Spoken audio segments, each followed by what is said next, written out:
पिसाई भले घरवा में सबती ले आई हम हई सुकवार बात बुझी ना हमार दर्द नरमी कलैया होला हाय रे हमर भोला हाय रे हमर भोला पिया छोड़ी गोला हाय रे हमर भोला हाय रे हमर भोला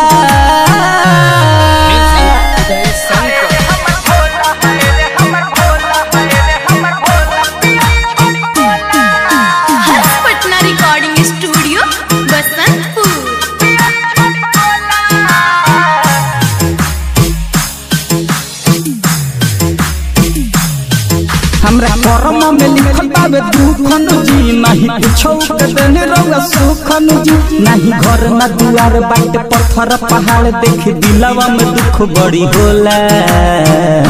हाय रे हमर भोला हाय रे हमर भोला पिया छोड़ी गोला हाय रे हमर भोला हाय रे हमर भोला जी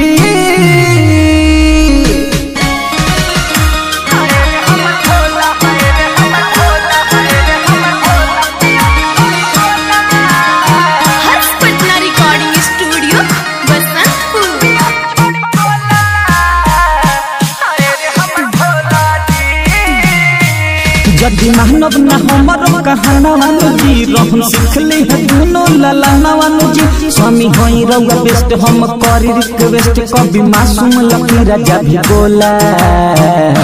हाय रे हमर भोला हाय रे हमर भोला पिया छोड़ी गोला